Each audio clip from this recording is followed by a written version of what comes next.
If this group win the Champions League, they are greater legends than the Invincibles. Bro, PSG win this Champions League. So Saka, you have to lead by example. They're saying that you could lift the Ballon d'Or from Mbappe. So it's in the streets.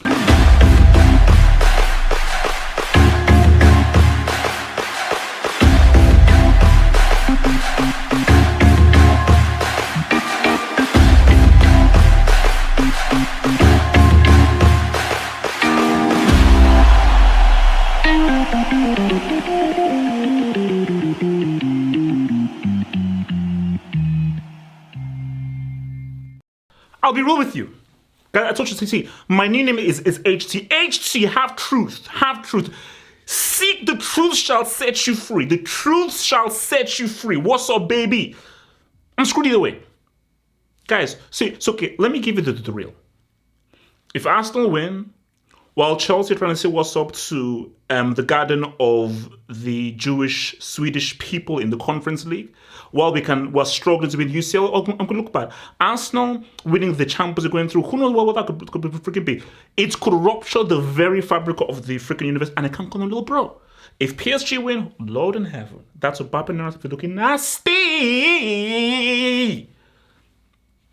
But looking at this game, looking at this match, at this encounter, you know what's very interesting, guys? Remember, this is between two teams who have never won the UCL. That's key. Two teams who have never won the Champions League. Because what is going to be confirmed is we're going to see we are guaranteed to see a winner.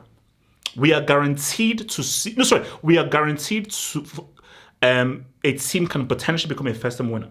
Because either Arsenal and PSG are going to be the final, and they can say what's up. So that's from a football fan's point of view.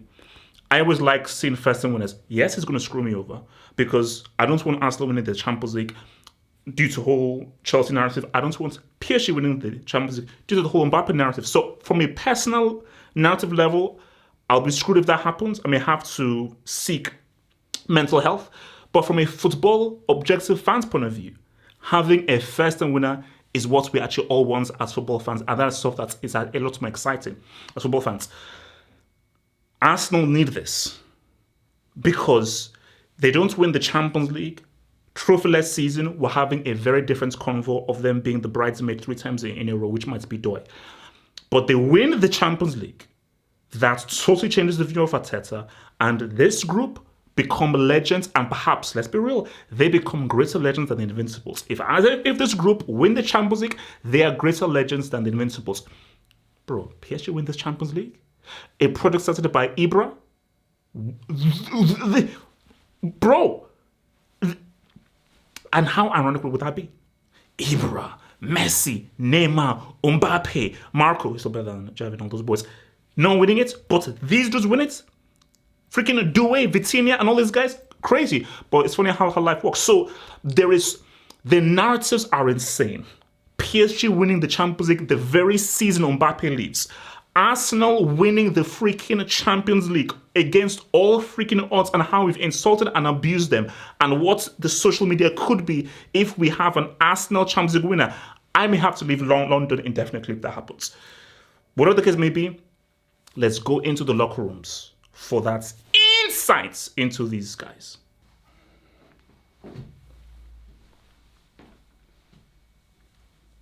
Real!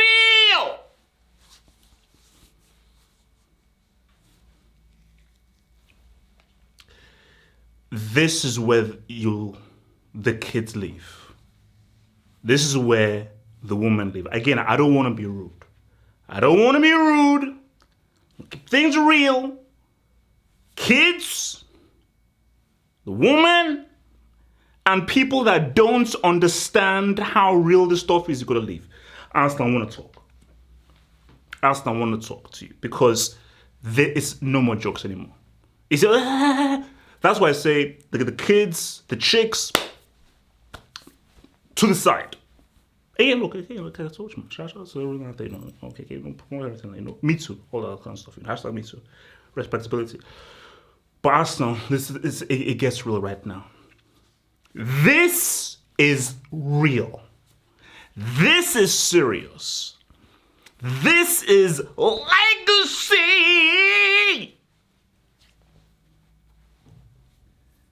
This game tonight is huge.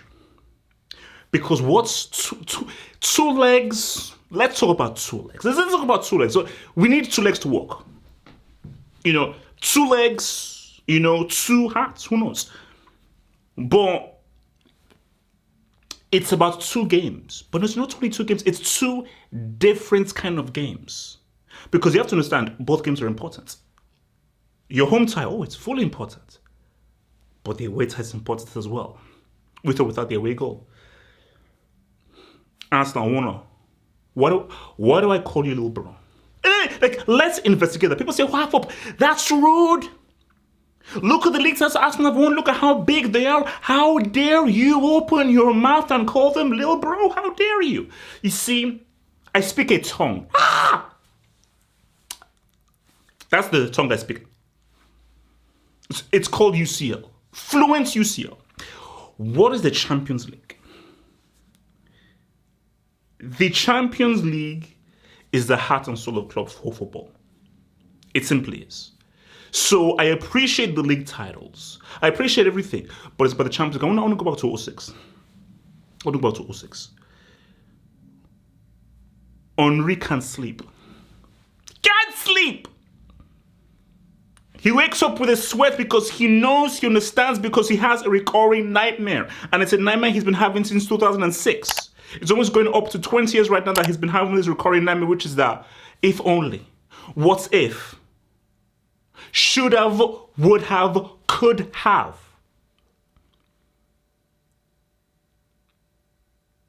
As a group, you could do something special here. A Champions League. Do you know what a Champions League could do? It could change the very fabric of Arsenal, and you guys will be legends forever. I'm talking statues. I'm talking free VIP. I'm talking free VIP, and I mean the other VIP. Shout out to Gabi. And for this game, this is a good matchup for you guys. I'm going to come back and say. Because you're playing a team that plays into your aesthetic. It's real. I told you guys, I'm talking real right now. This is basically, if you don't talk real, please unsubscribe and leave the channel right now. If you don't understand real or you don't want to talk real, press stop, unsubscribe, and never come back to this channel right now. Because right now, see, before I joked, joke. Right now, it's complete real. I'm talking fluent real. So if you don't speak real, either get a Rosetta Stone for translation. If not, leave this channel right now. I don't want any parts of you on this channel right now, because I'm speaking fluent. I'm speaking to guys who speak fluent real. If you don't speak fluent real, don't watch this video anymore. So this is fluent real.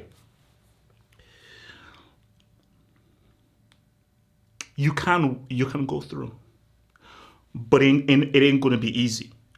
You have to remind you guys, this ain't the game in the group stage. No! Hell no, hell no! It's not the game in the group stage. It's a little different. It's a little different, bro. It's a little different, bro.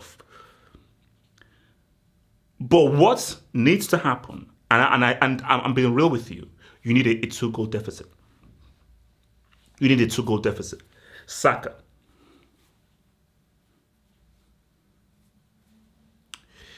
This could be a legacy game for you. This could be a legacy game for you. I've said it right now, Saka. You lead Arsenal to this UCL, you're greater than Henry. I said it. Yeah, I said it. Yeah, I said it. Yeah, I said it. For Saka, I believe you will be going up against Nuno Mensch. Very good left back. One of the best left backs out there. So you're going to have to be at the top of your game. And you hustling that wing, getting good crosses in, working the wing, cutting in, making the right decisions, and just being that constant, attacking, persistent conduit is going to be vital. It's going to be very vital in this game. Because, so guys, I talk about the psychological aspect of football, because that's why when I give you this previews, I'm looking at it at a macro level. You see, every team needs a good team. Everybody has functioned their roles, but you need that leader. A massive reason Arsenal made the final in 06 Of course, it's a team effort. Everybody had to do something. So Campbell, Jens Lehmann, Toure, everybody had to do something. But Henry had to be the leader. He had to be the guy that people look to for inspiration. And Saka, you think, oh, it should be Odegaard. He's the number 10. He's the captain. He's the playmaker. The only Martin I recognize is Martin Lawrence. I'm sorry. That's the only Martin I recognize. I don't know who Martin Odegaard is. The only Martin I recognize is Martin Odegaard. So Saka, you have to lead by example. Because if you set the tone in terms of beating your man, successful dribbles, making space, good shots, constantly saying to Gianluigi Donnarumma that we are here and we're here for pure tesh. That is going to set the freaking tone. Deck Jollof. We understand your free kicks. And maybe you have another free kick in you. But you're going to have to hold on because you have a very hard job. Before we talk about the free kicks of which you could do goal scoring wise, João Neves, Fabian, and your boy Vitinha, they might just be the best midfield left in the UCL. So, again, Jollof, you're not going to control possession, guys. That's not going to happen.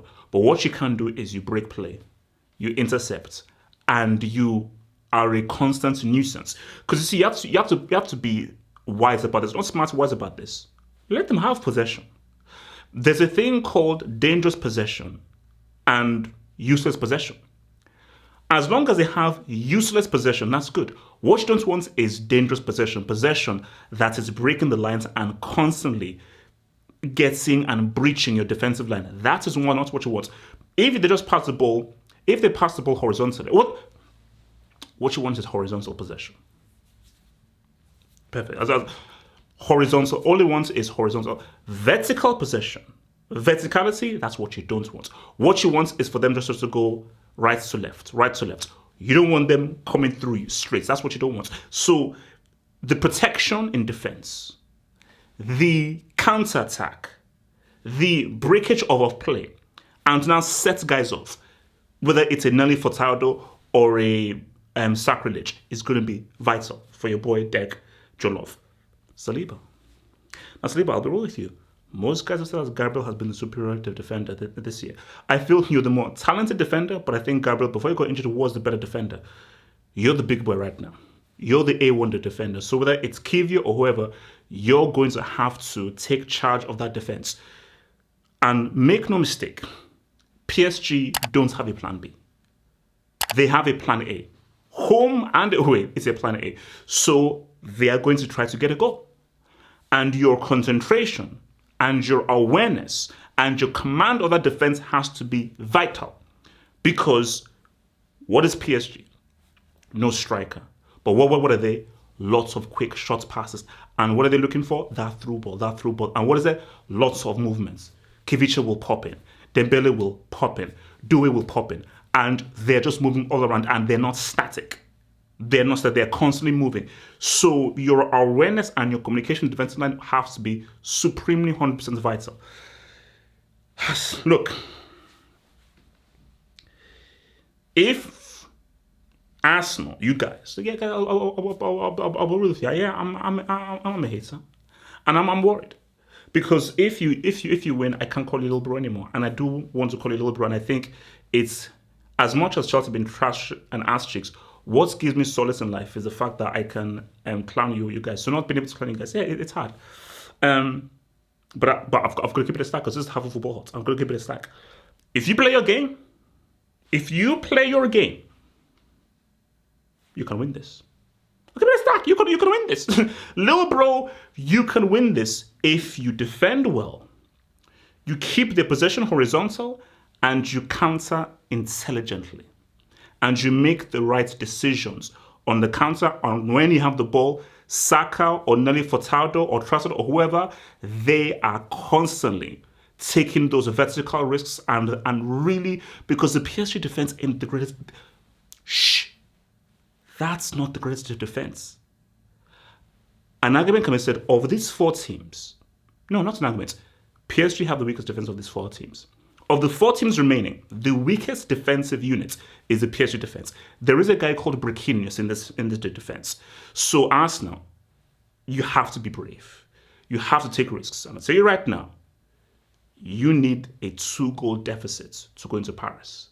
That is the perfect platform to give you the best chance to say what's up. Paris can still say what's up in Paris, but you need a 2-goal deficit going into Paris. It gets real. It gets supremely real.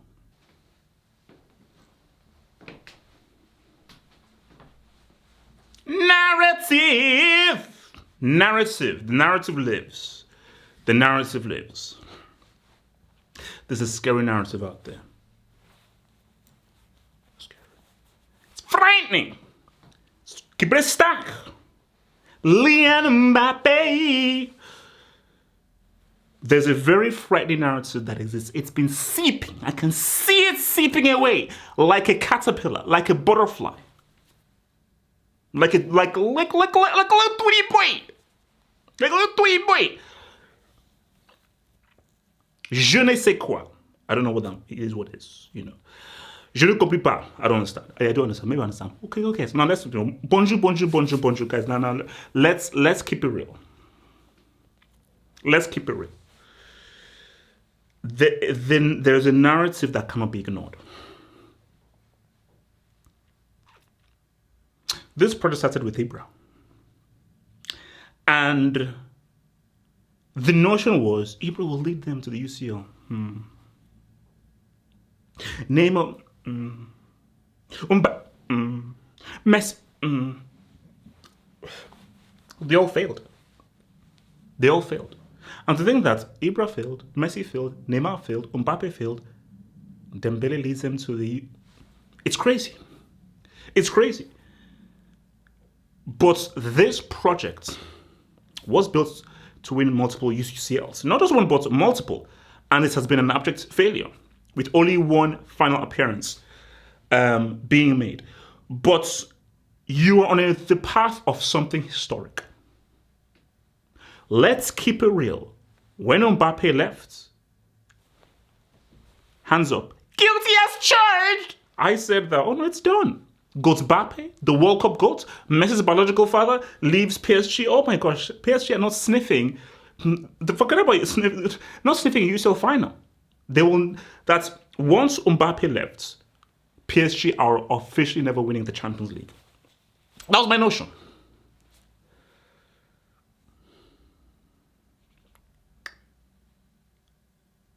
Life is funny. La vie est difficile aussi, but life is funny.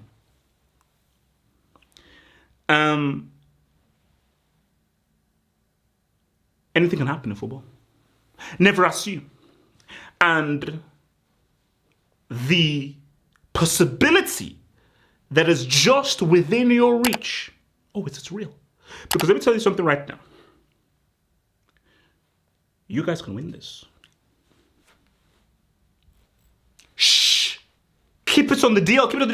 You can win. And I don't think you realize the reverberations, the impacts on the footballing fraternity if you're able to win this. Again, I told you this was I told you to ask them guys. Right now, kids, women, it's not time right now.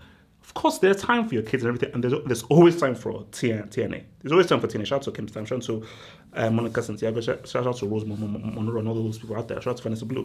There's always time for, there's always time for TNA, but there's no time for TNA right now. For the women and chicks, and now let's just put that to the side. This is where it gets real. It's where it gets real, and it gets extremely serious. It's no time for jokes. It's no time for sweetie pie. It's no time to be shay. Now let's do it above 919 because that's a bit crazy, but it's what it is. Donnarumma. There's always a mistake in you. There's always a mistake in you. Remember, you were supposed to be the next Buffon. I mean, you are called Gianluigi Buffon, and you announced yourself as a teenager for AC Milan. And it hasn't really ventured through there because have we actually seen you at a World Cup? I'm not sure. You're going to have to be crucial here. in this first leg, because remember, what is this first leg? You're the away team, they're the home team, and the home team knows they need to carry something to you in Paris.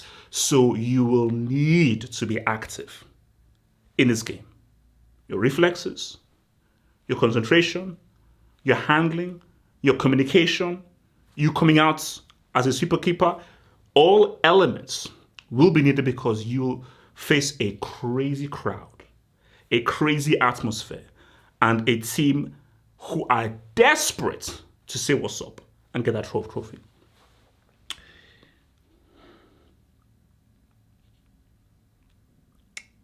Dembele. You've been on and off. Let's put in the Villa 2 legs, you're a bit on and off. But Ousmane Dembele, you are the guy of this team. Now, this is much more of a team ethos, and I think what is the beauty about PSG is they relied on the superstars of yesteryear. But still, you are still the apparent face visage of this team. And you're going to have to lead by examples. Same thing I said to Saka. Your left or right foot, your decision making. Don't just shoot for the sake of shooting. Is that the right time to shoot? But the counter is going to be there. So when PSG break, your decision making is critical. Is this the way you dribble? Should you cut inside? Should you go in on the inside? Head up. Is Doué making the run? Is Gavicha making the run? Who's making a run from midfield? Are you getting something from the overlap? Do you want to do a switch? So there are so many things that you need to be aware of. And Dembele, you're at the cusp of truly being that supremely world-class player because you've got the talent. You've got the ability. And bro, I've been preaching about you since your freaking Dortmund days. And you are at the cusp of saying, I have truly arrived. Because you've never really arrived. You've always been hinting at arriving, but you've never truly arrived. But this is a moment where you can say, oh, I am that dude. And there's a scary narrative. There's a frightening narrative. So I'm scared. I don't want to say this. I'm scared. I'm shivering in my timbers. There's a Frenchman. I think it's called Mbappe. Yeah, I think it's called Mbappe. They're saying that you could lift the Ballon d'Or from Mbappe. So it's in the streets. And so I'm only the best. So this, what they're saying in the streets, the rumor around the campfire is that you could lift up that Ballon d'Or before one killing Mbappe. Do you know how crazy and psychotic that could be? You could prove that, oh, no. I was that dude. I am that dude. And this is my time. And come the World Cup next summer, yo, Deschamps, give me the keys to the Lambo. Give me the keys to the Lambo! Vitinha, you have a very important role. You are the metronome, you're the dictator, and you are the guy that helps to set the tempo. Now, I do believe you're going to have more possession. But there are two kinds of possession. Is it horizontal possession or vertical possession? Because if it's just possession for the sake of possession, again, during the days of tic-tac-toe, okay, fine. Arsenal are very happy for you to play in front of them. But what it is that forward pass, that through ball, breaking the lines, running right into the heart of defense, and then unleashing that key pass to a Dembele, that key pass to a Doué, that key pass to a Gavicha. That's the key thing. So you have to decide how aggressive, how brave, how imaginative you want to be with the ball. Because what Arsenal want to do is make you have pointless possession. Because Arsenal are very happy for you to have possession. I think Arsenal are going to accept that, you're going to win the midfield battle 100% because you guys are the superior, more technically gifted midfielders. But that could be how they're coaxing you and how they're trying to bamboozle you and be cunning. use their cunning to try and trick you, because there is this whole false sense of control. Shout out to your boy Mourinho. People say, Mourinho, wait. How could he be in control if the other team has more possession? He says, no. That's part of my control. We controlled the game by having less possession, but our possession meant a lot more. So we gave them a false sense of superiority by having that possession. And that is how, from my strategic point of view, we controlled the game. So Vitinha, it is your job as the most talented and most skilled midfielder to be like, guys, let's be proactive with the ball. Let's be risky with the ball. And let us try and look for those passes that they don't see. And say to Arsenal that, we are here to actually try and get something from this game. Remember, this ain't a 90 minutes game. This is a 180 minutes game. So you have to play the long game. So PSG, you don't have to win, but you want to get something. Because what you want is something to take back to you to Paris. I want to talk to the whole defensive unit here. PSG defensive unit. I'm going to come out and say, I don't care what it says, you are the weakest defensive team in the last four. I've seen Inter's defense. I've seen Barca's defense on the offside trap. We know about Arsenal's defense. You are the weakest defense. So you have to realize that you could shift in 2 or 3 goals. Make no mistake, you could concede 2 or 3 goals, because you have to understand that you're facing teams who are desperate, who are at the crib, and in this competition have dropped a 7-piece. They've dropped a 7-piece in this competition in one game. So make no mistake, this team can shift in G's. And if you're not on your awareness defensively, and we all saw how things got a little sketchy against Villa. Things got a little sketchy. So defensively, you've got to be able to say what's up. You've got to defend better, because Arsenal are going to come at you. The guys are going to come at you. Look, you don't need to win them in this game, but you need to be very wary. And if you're not wary of what Arsenal could do, things could get very sketchy and ski. Okay, prediction time. This is the first leg. I still think stylistically this suits Arsenal, and this is a good matchup for Arsenal. I still believe that, and I'm still going to stand by that this is a great matchup for Arsenal.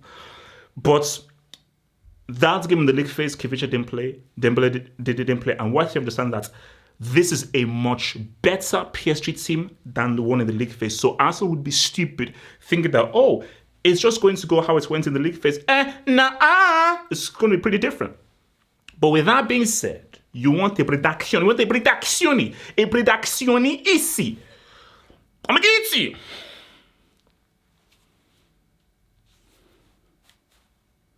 (3-1) to Arsenal. I think Arsenal get the 3 Gs, but PSG do get PSG. I believe PSG are going to score. PSG are going to score, and I think PSG are good for a goal for sure. But I think Arsenal's defense stops them to a 1 goal. And I think because Arsenal know how desperate they are, they're playing at home. And guys, that stadium is going to be insane. I've been to the Emirates before, but I can only imagine the atmosphere that's going to be at the night, and it's going to be freaking insane, because fear the desperate thing. Of course, PSG want to win the UCL for that Mbappe narrative 100%. PSG want to win the UCL. Arsenal are desperate to win the UCL. So there is a want and there is a desperation. There is a desperation just based on how the season has unfolded. Because Arsenal know that we cannot be bridesmaids 3 times in a row. We cannot get clowned on the hangouts by being the bridesmaids 3 times in a row. So I just feel that you're going to see Arsenal just have they're going to have probably one of the games of the season. They're going to have one of their best performances of the season, both defensively as a team and attacking. And I do feel they're good for 3 Gs. So I say, and let's be real, 3-1 ain't over. You're going to Paris. And PSG are very good in Paris, and that is a second leg in Paris. So I think a 3-1 is a perfect kind of foundation to make it for an interesting segment. But that's my final answer is 3-1. Remember, guys, I'll be on Twitch. The link is below in the description box, or head over to the website halffootballhall.com. Click on the Twitch logo and join me for the live watch along on Twitch. I'll be on Twitter, #space, and then after I'm live on Twitch, we will be on YouTube to review the game for the live reaction. It gets real. Think about becoming a Football Hut member. If you're a desktop merchant, just click on the join button below, over here. Or if you're a mobile phone merchant, just click on the join button below the video over here and join the true elite content crack addicts. Peace.